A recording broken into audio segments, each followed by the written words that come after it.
My son, if you assume the debt of your friend, you will deliver your hand to an enemy. For a man's own lips become a strong snare to him, and he is conquered by the utterances of his own mouth. My son, do what I command you, and you will save yourself. For you came into the hands of evil things through your friend.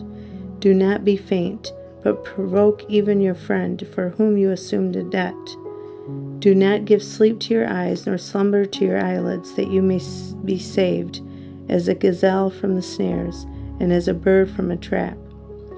Compare yourself with the ant, O sluggard, and be zealous when you see his ways, and become wiser than he. For although he has no tilled land, neither anyone to compel him, nor any master to rule him, yet he prepares all his food in the summer, and makes his provision abundant in the winter. Or go to the honeybee and learn how she is a worker, and how solemnly she does her work, whose labors kings and common people use for health, and she is desirable to all and glorious. And although she is weak in bodily strength, she leads the way in honoring wisdom. How long, O sluggard, will you be idle? And when will you arise from sleep? You sleep a little, you sit down a little, you doze a short while, and you fold your hands on your chest a little. Then poverty comes to you as an evil traveler, and neediness as a swift runner. But if you are diligent, your harvest shall come to you as a fountain, and neediness as an evil runner shall desert you.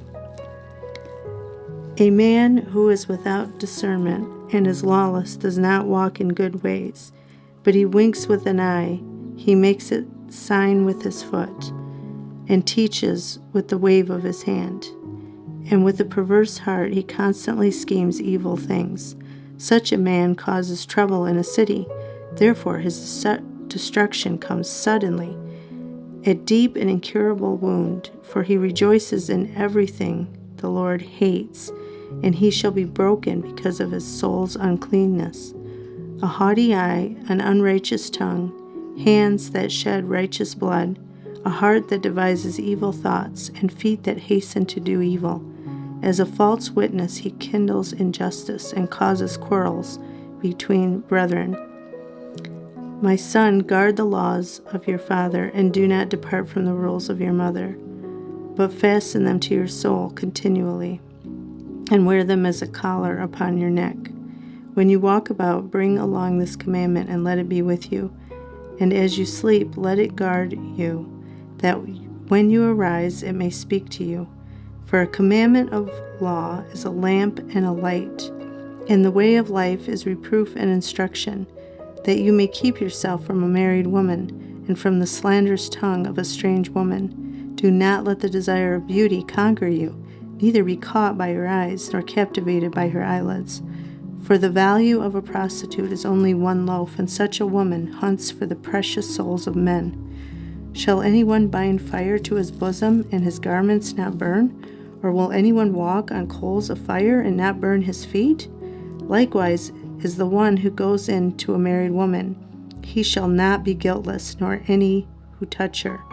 It is not surprising if anyone who steals is caught, for he steals that he may fill his hungry soul. But if he is caught, he will repay sevenfold, and by giving all his goods he shall deliver himself. But the adulterer, through his lack of discernment, obtains the destruction of his soul. He bears both pain and dishonor, and his disgrace will not be wiped away forever. For the anger of her husband is full of jealousy. He will not spare in the day of judgment. He will not take any ransom in exchange for his hatred, nor will he be reconciled by many gifts.